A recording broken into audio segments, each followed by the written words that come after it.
실제 외래에서는 질산을 이용한 소작을 주로 하는데 이것이 구강 내 연고 사용이나 알보칠보다 훨씬 효과적인 치료 방법입니다.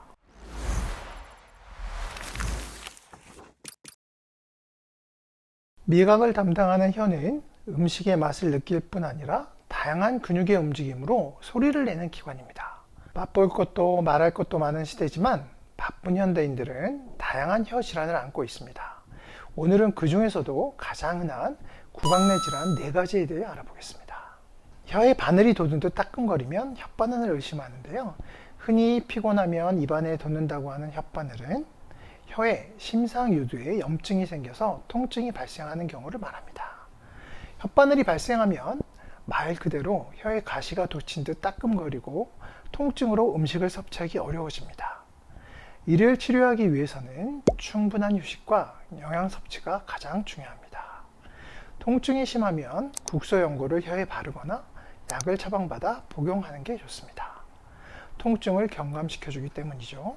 대부분의 혓바늘은 피로와 스트레스로 인해 발생하므로 휴식을 잘 취하고 충분한 수분 섭취, 양질의 수면 등으로 몸의 컨디션을 제자리로 돌려놓는 노력이 가장 필요하다고 할 수 있습니다. 혀에 구멍이 뚫렸다고요?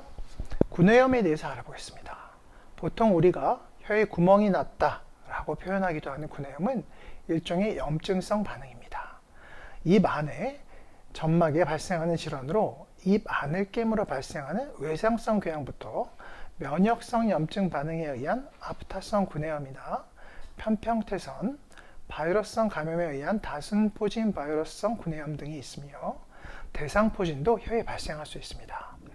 곰팡이균에 의한 캔디다 구내염도 발생할 수 있습니다. 아프타성 구내염의 경우에는 혀 아랫부분이나 볼, 입술, 점막 등에 둥근 형태의 궤양이 발생하는 모습으로 나타납니다.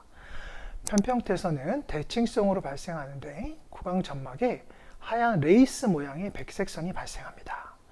볼 점막에 주로 일어나고 혀 쪽 점막에는 잘 생기지 않습니다. 단순포진 바이러스 구내염은 처음 감염되는 경우 감기 같은 증상이 1 내지 3일 정도 지속되다가 경국에 딱딱한 점막, 잇몸, 혀의 윗면 등에 붉은색 반장과 다발성 수포, 궤양 등이 발생하게 됩니다. 수포는 터져서 1 내지 5mm 정도 크기의 궤양을 형성하기도 합니다. 구내염은 이와 같이 다양한 원인으로 발생하기 때문에 발생 원인에 따라서 각각 해당 증상을 개선시키는 치료를 하게 됩니다. 잘 감별해야 하므로 반드시 이비인후과 전문의의 진단과 치료가 필요합니다. 실제 외래에서는 질산을 이용한 소작을 주로 하는데 이것이 구강 내 연고 사용이나 알보칠보다 훨씬 효과적인 치료 방법입니다.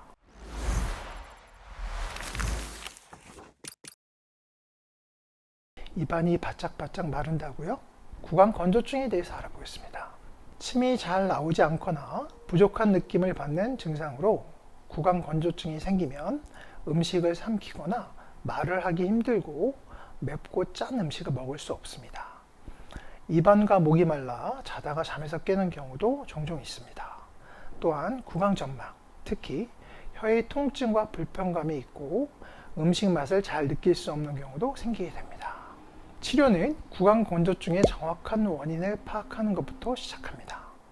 전신질환이나 타액선 조직 손상, 위축 등으로 실제 타액 생성과 분비 기능이 감소해서 발생하는 경우라면 전신질환에 대한 치료 및 타액선과 침관의 증상 개선을 위한 치료를 시행할 수 있고, 약물 복용 및 긴장 상태로 인해 발생하는 경우라면 복용 약물을 확인하거나 긴장 상태를 완화하기 위한 방법을 고려해 인공타액 등의 보조적인 약물 치료를 시행하게 됩니다. 혀에 또 암이 발생할 수 있습니다. 설암에 대해서 말씀드리겠습니다.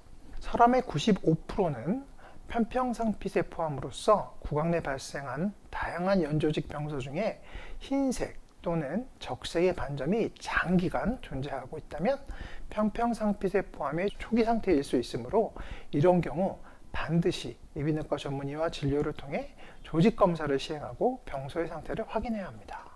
혈암을 치료하기 위해서는 조직 검사를 통해 악성 변이 여부를 확인하고 진단 후 수술요법, 방사선 치료요법, 항암 화학요법 등으로 치료를 진행하게 됩니다.